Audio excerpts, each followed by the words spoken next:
Friends, welcome to Sobit Agarwal classes और my dear students.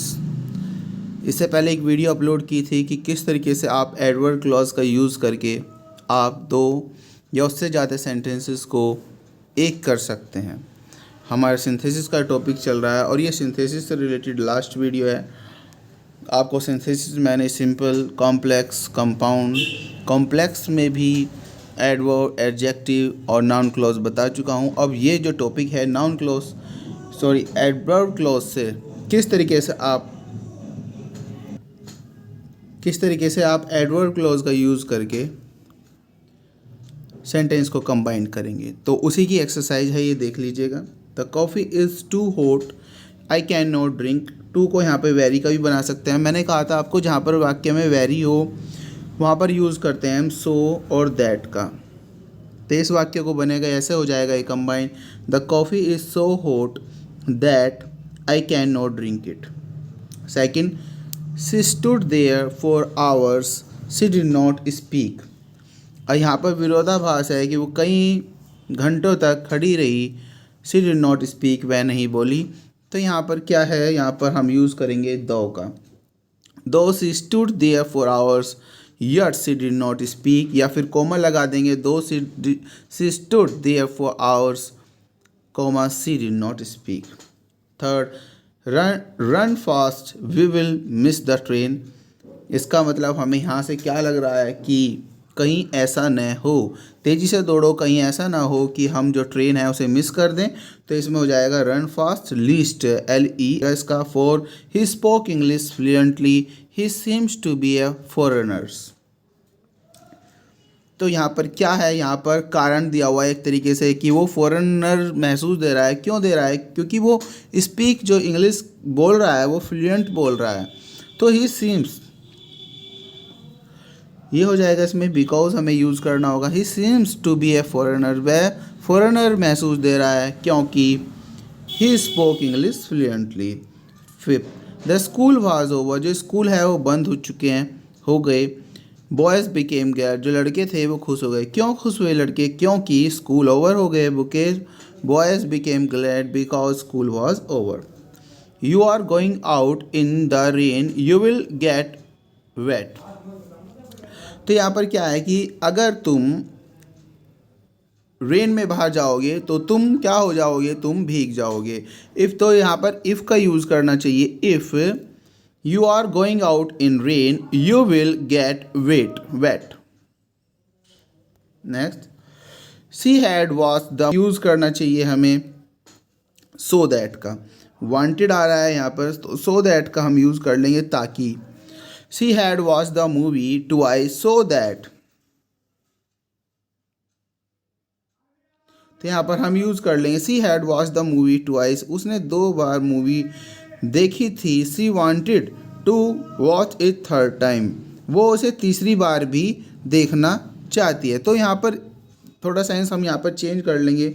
She had watched the movie twice, she wanted to catch it a third time। तो इस वाक्य में हमें use करना चाहिए यद्यपि, दो का हमें इसमें यूज़ करना चाहिए THOUGH, दो का यूज़ करने दो।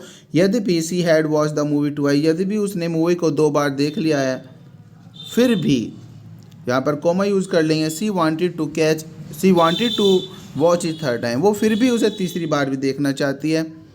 थर्ड जो सेंटेंस है, he is rich he is not happy, यहाँ पर विरोधाभास है।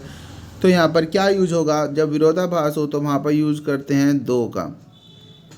तो दो ही इज़ रिच, कॉमा लगा के yet he is not happy, या फिर यट नहीं भी लगा सकते आप, आपकी इच्छा है। अब सेंटेंस यहाँ पर पास्ट परफेक्ट का हमें महसूस दे रहा है, तो यहाँ पर हम बस इसके बीच में हम आफ्टर यूज कर लेंगे, क्योंकि आफ्टर वाली क्लॉज जो बनती है वो पास्ट परफेक्ट में बनती है। He hear the news of my success, he inform me. तो उसने he heard the news of my success, उसने मेरी सक्सेस की न्यूज़ सुनी। ही इन्फॉर्म मी, उसने मुझे सूचना दी। मतलब जैसे ही उसने मेरी, या जब उसने मेरी सक्सेस की न्यूज़ सुनी उसने मुझे इन्फॉर्म किया। तो यहाँ पर हो जाएगा when, he inform me when, यहाँ पर यूज हो जाएगा उसने मुझे सूचित किया when he heard the news of my success. I reach the station the train had not come. अब यहाँ पर फिर एक पास्ट इंडेफिनिट में है, एक आ गया पास्ट परफेक्ट में, तो फिर सेंटेंस में हम आफ्टर यूज़ कर लेंगे, पास्ट परफेक्ट में से बना देंगे। इसके बीच में हम आफ्टर यूज़ कर लेंगे। Do you want to catch the train then make haste, मतलब अगर तुम ट्रेन को पाना चाहते हो या कैच करना चाहते हो तो जल्दी करो। तो यहाँ पर क्या होगा, इफ़ का यूज़ करेंगे, इफ़ यू, यहाँ पर if you want to catch the train, फिर कॉमा लगा के then make haste. You are strong, I am equally strong, यहाँ पर इक्वली आया है तो समान रूप से बताया हुआ है, तो डिग्री और पॉजिटिव डिग्री, यहाँ पर डिग्री का हम यूज़ करेंगे। क्या यूज़ हो गए, you are strong, I am equally strong, यहाँ पर हो जाएगा you are as strong, you are as strong as, किसकी तरह, as I, you are as strong as I. अब जो सेकंड वाक्य है ये हमें नो अदर के रूल से बनाना है। नो अदर का रूल डिग्री में मैंने आपको बताया पॉजिटिव डिग्री में, तो सेंटेंस ये हो जाएगा no other man in the village is so rich as Arvind.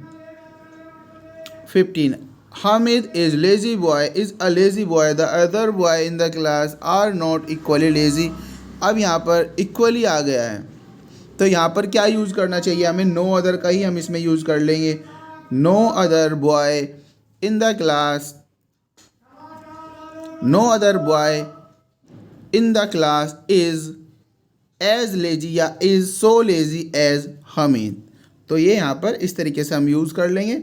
तो ये आपका जो एडवर्ब क्लॉज है ये कंप्लीट हो गया। अब कॉम्प्लेक्स सेंटेंस में जो नेक्स्ट जो यहाँ पर एक्सरसाइज नंबर 28 है, ये मिसलेनियस है।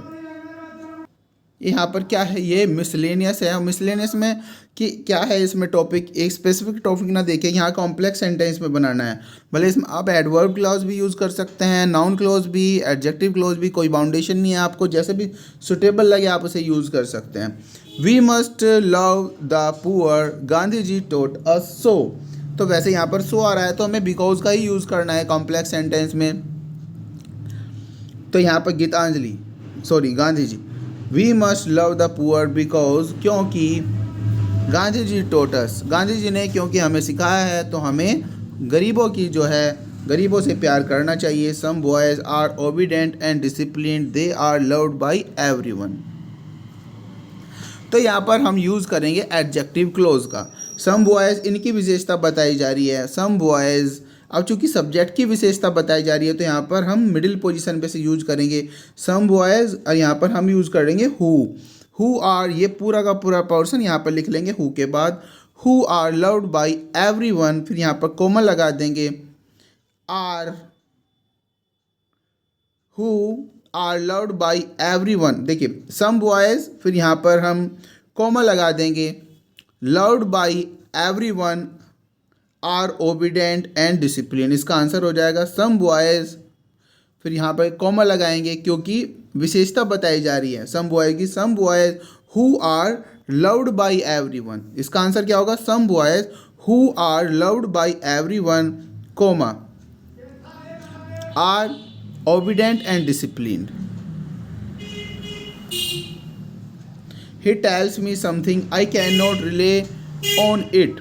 ही टेल्स मी समथिंग आ गया तो हमें यूज़ करना है दैट का या फिर वॉट का। अगर समथिंग हमें देखिए दैट का ही हम यूज़ करेंगे, बेसिकली अच्छा चीज़ तो यही रहेगी, हम दैट का यूज़ करेंगे।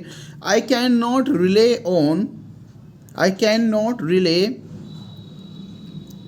वॉट। अब यहाँ पर क्या यूज होगा, आई can not relay what, I can not relay what he tells me.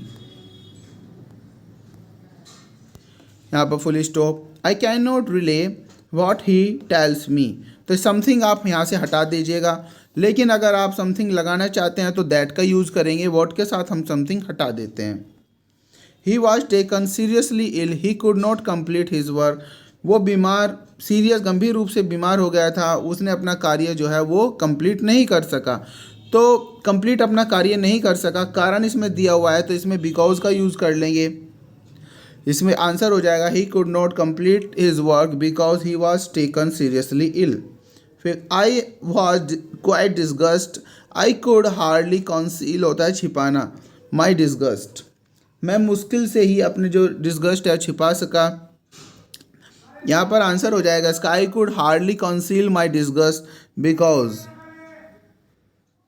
I was quite disgusted. यहाँ पर इस आंसर हो जाएगा speak the truth you need not fear, मतलब अगर आप इस यहाँ पर अगर का अर्थ आ रहा है यदि, इफ़ यू स्पीक या इफ़, यहाँ पर स्पीक में हम यू यूज़ करेंगे क्योंकि यहाँ पर जो इम्परेटिव वाक्य होता है इसमें ऑब्जेक्ट जो है यू छिपा रहता है। तो if you speak the truth you need not fear. Sahim has gone very weak he can not walk a mile, जहाँ पर कैन नॉट या वेरी आ गया तो हम सो दैट का यूज़ करेंगे। Sahim has grown too so weak, यहाँ पर हो जाएगा so weak that he can not walk a mile, ये इसका आंसर हो जाएगा। 8th जो सेंटेंस है देख लीजिएगा।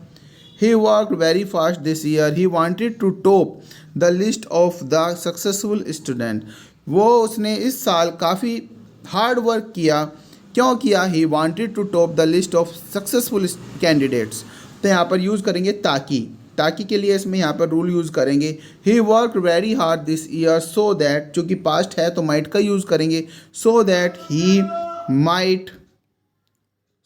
Might top the list of the successful candidate. 9 he is angry with me he will not help me I know this आ गया यहाँ पर। यहाँ पर दिस आ गया है, जैसे आपके सामने दिस आया तो यहीं से वाक्य कर लेंगे। आई नो, मैं जानता हूँ, I know that he is angry with मी, मैं जानता हूँ कि वह मुझसे गुस्सा है। And he will not help मी, ये इसका आंसर हो जाएगा। जिसके बाद दैट यूज हो गया तो यहाँ पर यूज हो गया, यहाँ पर हो गया noun clause. 10 thief died police beat him mercilessly, चोर क्यों मरा, क्योंकि पुलिस ने उसे बुरी तरह मारा, तो यहाँ पर बिकॉज का यूज़ करेंगे। क्या यूज़ करेंगे, बिकॉज का। थीफ डाइड, चोर मर गया क्योंकि पुलिस ने उसे बुरी तरह मारा। 11 will he come here today I don't know, तो यहाँ पर आई डोंट नो से स्टार्ट करेंगे, मैं नहीं जानता कि क्या, तो यहाँ पर इफ़ का यूज़ करेंगे। कि क्या में इफ़ का यूज़ करते हैं, I don't know if he, यहाँ पर फिर इफ़ के बाद हम यूज़ करते हैं असर्टिव, तो सबसे पहले सब्जेक्ट यूज़ करेंगे ही, तो यहाँ पर प्रेजेंट है तो ही विल ही हो जाएगा, he will come here today. Man must die then why would he seek to live, तो यहाँ पर जो भाई है ऐसे ही यूज़ कर लेंगे। Man must die why he would seek to live, ये फुल स्टॉप लगा देंगे। वाई के ठीक बाद हम यूज़ करते हैं असर्टिव, क्योंकि हम डायरेक्ट और इनडायरेक्ट का भी फॉर्म इसी तरह यूज़ करते हैं। WH जो वर्ड होता है, जो आपकी नाउन क्लोज होती है, उसमें WH वर्ड के ठीक बाद हम नाउन क्लोज यूज़ करते, उसके ठीक बाद हम यूज़ करते हैं हम assertive form. Aladdin had a wonderful lamp brought him anything desired by him, तो यहाँ पर लैम्प की विशेषता बताई जा रही है, तो यहाँ पर यूज़ कर लेंगे विच, यहाँ पर लैम्प को हटा देंगे, विच का यूज़ करेंगे। Aladdin had a wonderful lamp which brought him anything desired by him. 14 a small house stood at the foot of the hill we stayed there for some time. A small house, यहाँ पर use होना चाहिए, क्या होना चाहिए, विशेषता बताई जा रही है। आप विच से भी यूज़ कर सकते हैं, लेकिन यहाँ पर स्थान की भी बात हो रही है तो हम वेयर का यूज़ कर लेंगे, ज़्यादा अच्छा रहेगा। Small house stood at the foot of hill where, तो यहाँ पर यूज हो जाएगा वेयर, जहाँ पर we stay for some time, there हटा देंगे। Bell rang student assemble for prayer, जब बेल बजी, कारण इसमें दिया जा रहा है student assemble for prayer because, क्योंकि बेल रैंग, घंटी बजी। तो ये आपका जो है ये कंप्लीट हो चुका है, सारी एक्सरसाइज जो है आपके जो 27-28 एक्सरसाइज थी ये भी कंप्लीट हो चुकी है, और आपका सिंथेसिस जो टॉपिक है इंटरमीडिएट क्लास का कंप्लीट हो चुका है। आप प्लेलिस्ट में आप जाकर फर्स्ट वीडियो से लेकर जो 11th वीडियो है सारी देख सकते हैं, और विद एक्सरसाइज आपके सॉल्यूशन यहाँ पे प्रोवाइड मिलेगा, तो आप अपना कंप्लीट यहाँ पर सिंथेसिस कर सकते हैं। आई होप वीडियो अच्छी लगी होगी। Thank you very much. Friends के साथ शेयर करें, लाइक करें, सब्सक्राइब करें। Thank you very much.